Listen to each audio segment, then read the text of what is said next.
Pagkatapos po maluto ito, ano na po, imimix ko pag tatapatin ko yan. Kapag naidikit na po yan, pag natuyo na siya, ito na po. Ito na po. Yan. Nagdikit na po yan. Ito po. Pero wrap pa po ito. Wrap pa. No? Ipipinish ko pa po ito. Dito sa tinatawag na sa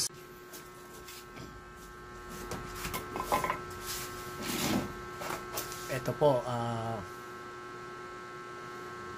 medyo wrap po siya kanina. Medyo sasanding natin dito ha.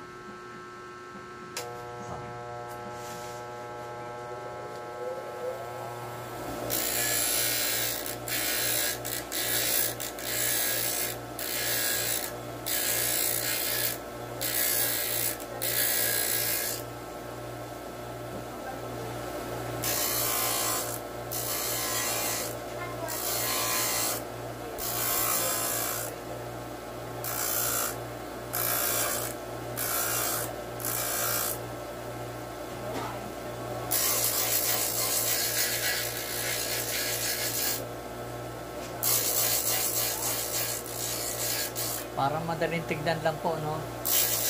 Pero bago naman natutong ito, talaga po nagkasugat-sugat din ang kamay ko.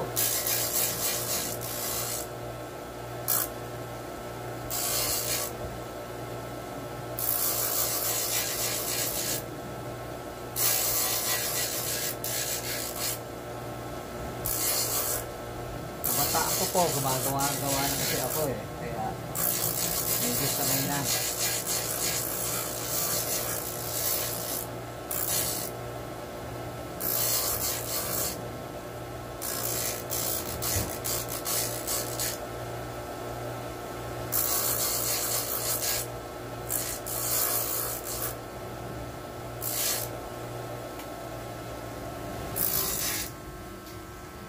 Pagkatapos po ng sander dito, bibiyahin naman po ito para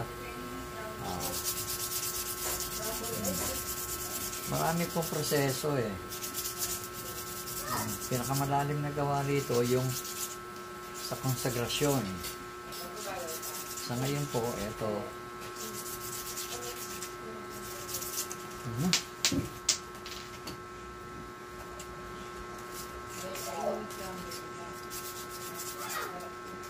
Po, nilibihan ko. Ganito ha.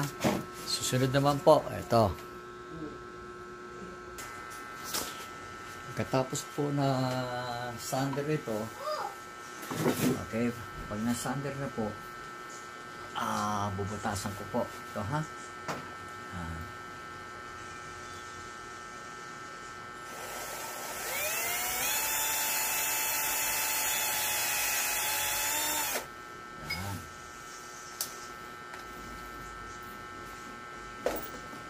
Minsan po, pag nagkamali ng pagbubutas, pati kamay nyo madadamay.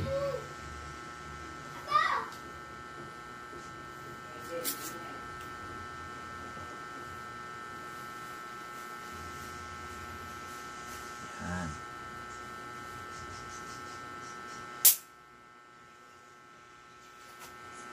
Po.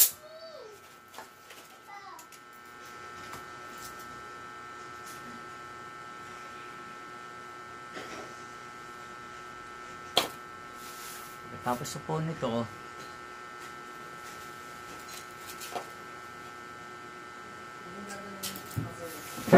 nakaano ako rito nga po.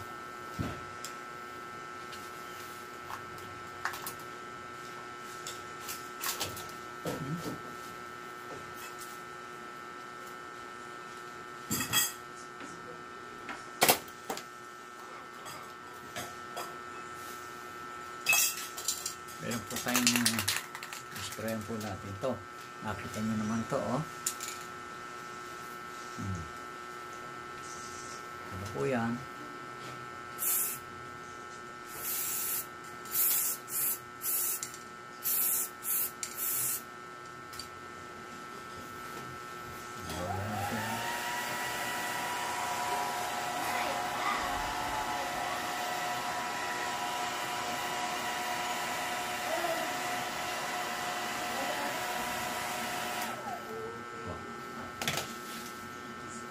Takpan natin.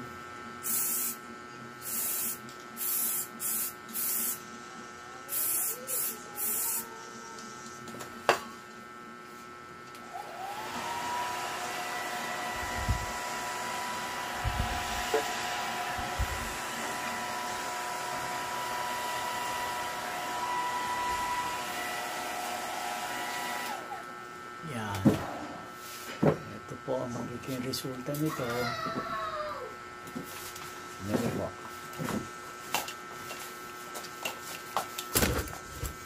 Ito na yung kanya naging resulta. Oh. Dali lang po Yan. Ito na yung resulta niya.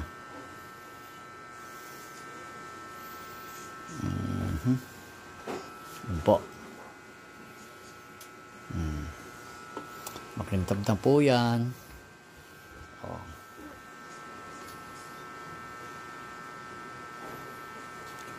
Ha?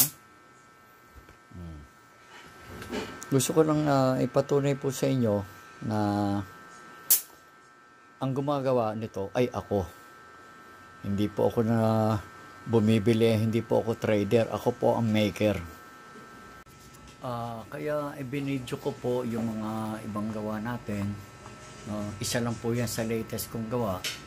Lahat po ng mga protection na iginaguide sa akin ng Ama, dumadaan po yan sa kamay ko. Nakita nyo yung gawa, baliw lahat po sa akin yan, na makita nyo talaga pang okay lang.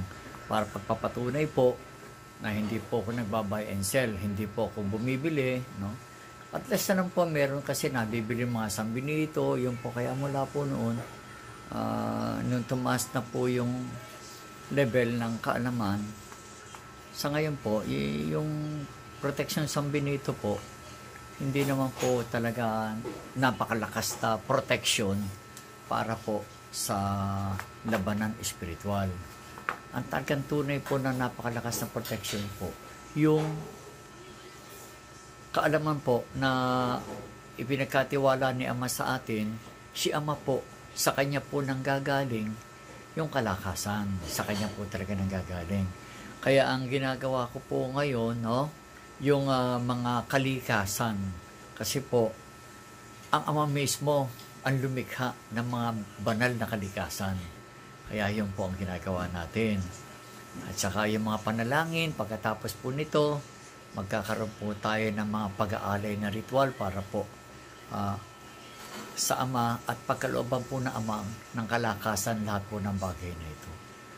No? Kasi po lalo na po nung nakaraang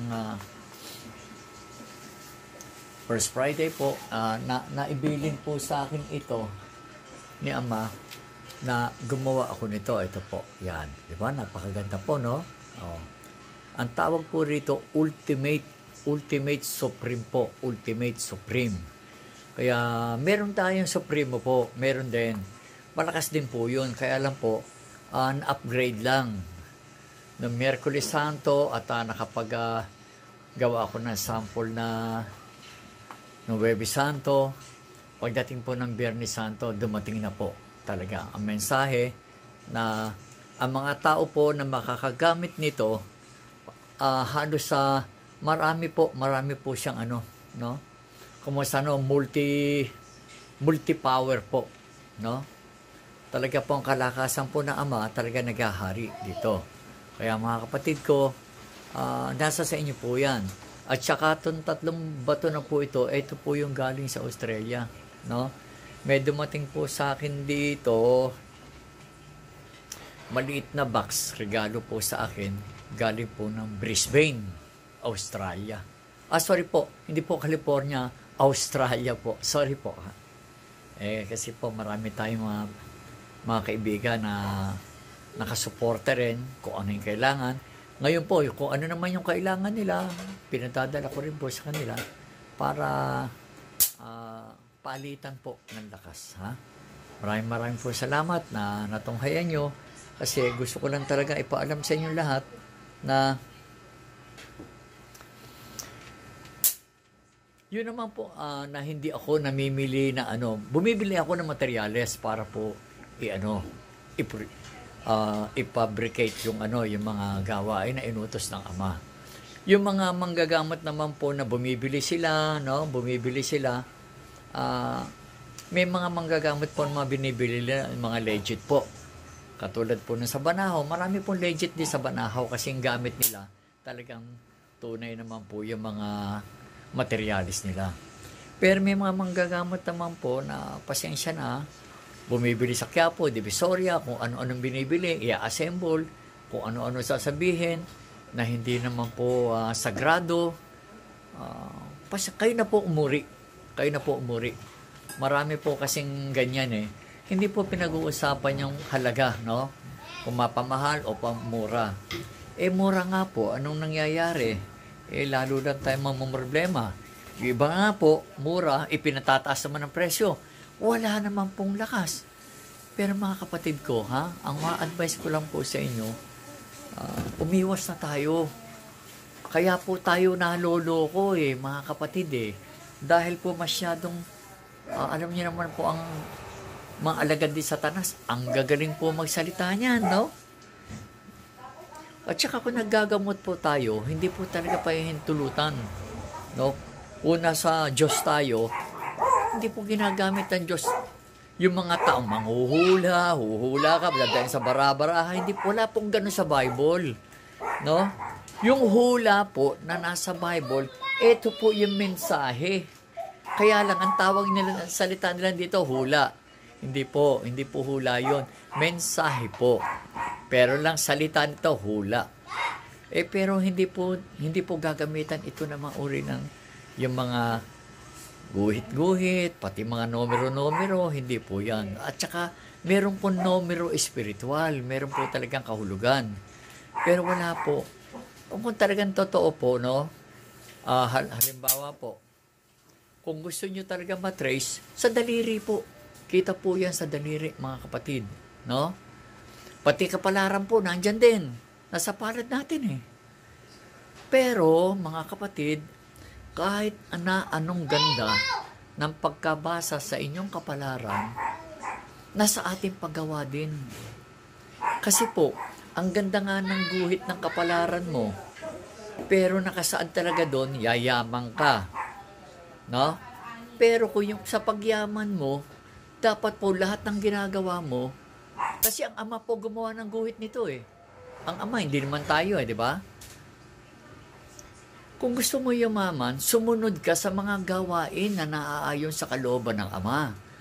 No? Nakalagay nga yayaman, pero magbebenta ka naman ng shabu, magbebenta ka ng mga bawal na gamot, magbebenta ka ng mga kalokohan, kung ano-ano binebenta mo, mayayaman ka, pero hindi galing sa Diyos. Pag hindi galing sa Diyos, may sumpa po yun. Pwede yayaman ka ngayon, mamamatay ka mamaya. Naunawaan niyo po ba yun? Ang paggawa masama, may paghatol, kamatayan. Kita niyo po, di ba, marami yumaman sa mga maling gawa. Dumating ang panahon ng paniningil. Di ba? Meron lang ginamit ang Diyos para magkaroon ng ganyan. No? Na talagang magkaroon na po ng paniningil ang mga gawang masama. Mga kapatid ko, ang masasabi ko, nasa Diyos ka ba? Naniniwala ka ba sa Kanya? Bakit kung saan ka pumupunta? Bakit ka sumusunod sa mga bulong o tukso ng kalaban ng Diyos? No? Binasahan ka lang ng baraha, naniwala ka na. Nasa sayo, kapatid. Ang paniniwala natin sa Diyos, no? Yung pananampalataya at lalangkapan natin ng pagsunod na naaayon sa kalooban ng Diyos. Pagsunod, paggawa ng mabuti, paggawa ng totoo. Alam niyo po, baka akala nyo, kapag nag-perform kayo ng healing, gumaling. No? Gumaling. Hindi po lahat na nagpapagaling sa Diyos. Tandaan niyo yan. Kaya sinabi mismo ng Ama sa banal na aklat, Hindi lahat ng tumatawag sa aking pangalan ay sa akin. Iingat po, kayo ang nakakaalam. Kayo ang nakakaalam kung yung ginagawa mo tama o hindi. Tandaan niyo po yan. Walang problema. Kahit na pa kung sakaling gumawa kayo at totoo naman, no? Total naman o nagbigay ka ng sapat na halaga, no? Binili nila. Totoo naman na nangyayari. Mapapakinabangan din ng punan sobra-sobra yan ng tao naniniwala. Basta totoo. No? Kasi minsan po yung hindi totoo. Parang sila pa yung sila pa yung lumalabas na pinalalabas nila, mas totoo sila. Ang katotohanan ay may resulta. Katulad po ng mga kumopya. Ang dami pong kumopya doon sa mga gawa ko. O ano nangyari? Pinagtatawanan sila ng mga masasamang espiritu. Kita nyo? Pero, nung ginamit nila, yung bagay na galing sa akin, ay nako, natalo silang lahat. Nilabanan sila ng kanilang pinaparusahan. Kaya mga kapatid, kung gusto nyo lumaya sa kamay ni Satanas sa Diablo, labanan natin sila. Huwag natin sila ayunan o sundin. Lumaban tayo sa kanila. Sa ngalan ng Diyos Ama, Diyos Anak, Diyos Espiritu Santo. Magandang umaga po. Mahal na mahal ko po kayo.